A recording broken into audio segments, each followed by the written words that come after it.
Part Ivory King. What do we know about him? Well, we for sure know that he was the king of Elion Lois. He had 7 big cats as pets. He was the only king who actually gave a damn about his people. He was the only king who managed to fight darkness inside his queen, and that he went in all chaos to annihilate demons for eternity. Yeah, that's all we know from him about his official lore. But I want to add a few interesting things about him. After we kill him and equip his armor, we will see a very interesting thing about it. This armor gives you a health regen after you kill enemy, but it works only for female characters. This armor does not work if your main character is a dude. And now the most interesting moment. As weird as it might sound, this armor does not work on Ivory King. If he kills one of your allies or you, he won't regain his health. Many people say that it's either a bug or a cut content, but I really don't think so. I think the answer to this weird feature is much more interesting. The reason why Ivory King doesn't regain his health is that this dude is not a real Ivory King. He just equips original King's armor. After researching a bit, I found a few interesting things. The most interesting is the description of Ivory King's helmet and description of Ivory's greatsword. Let's start with helmet. In its description it says that Ivory King never showed his face to his people. Many people say that the devils wanted a further reason for the king to be lost in history. But before talking about his helmet, let's talk about unexpected boss, the Throne Watcher. According to game devs, Throne Watcher is a dude. Yes, despite having feminine face and boobas, it has extra sword. According to game devs, while creating it, they were inspired by Gwendolyn because, you know, a kid with broken mentality, personality, psyche, and a kid whose entire life was destroyed by his abusive father just because he was born with the power of the moon is the most inspiring thing ever. Since the Throne Watcher has no real lore, I will assume that this is the real Ivory King. Something happened to it and now it guards the Throne of Want. Remember Ivory King's description. King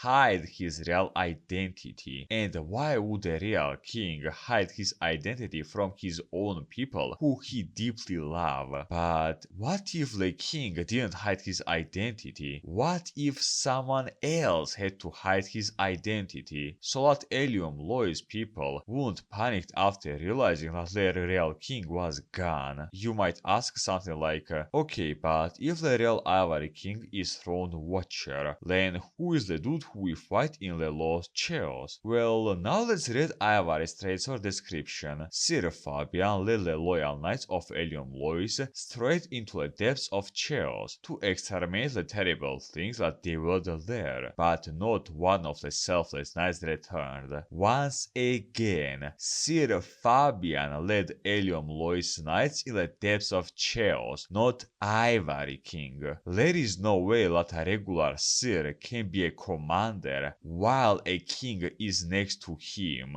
And also as a reminder, there is no Sir Fabian during Ivory King boss fight, and the reason of that is the fact that we fight Sir Fabian. Sir Fabian is a fake Ivory King. Fabian just equipped Ivory King's armor, and that's why he has no health regen when he kills your ally or you. Not because of a bug, but because this armor does not belong to him. Sir Fabian was the one who fed darkness inside Alsana, and he was the one who sacrificed himself for his kingdom twice. First time when he gave away his life as Sir Fabian just to be a fake Ivory King, and the other time when he had to sacrifice himself and his knights in order to stop chaos. Now let's go back to the Throne Watcher. The reason why I think that its original Elium Lois ruler doesn't end on its surprise between legs. There are many small but important connections between them. First of all, both Ivory King and Watcher are left-handed. They both wear almost pure white cloth, and also their clothes are pretty similar. And most importantly, they have two nearly identical moves. First one is Lee's weird dash. I'm talking about this move in which they do a backflip on their hands and then they do another flip, I guess. Not sure if any of you realize that, but only they have a dash like that in this game. And the other is a move in which they put their weapon on the ground, and after a while a frozen projectiles will come from the ground. So yeah, I think these coincidences are not just a coincidence at all. But again, these all are just my theories and what do you think about it? With this, I'll say bye bye to you and I'll see you next time.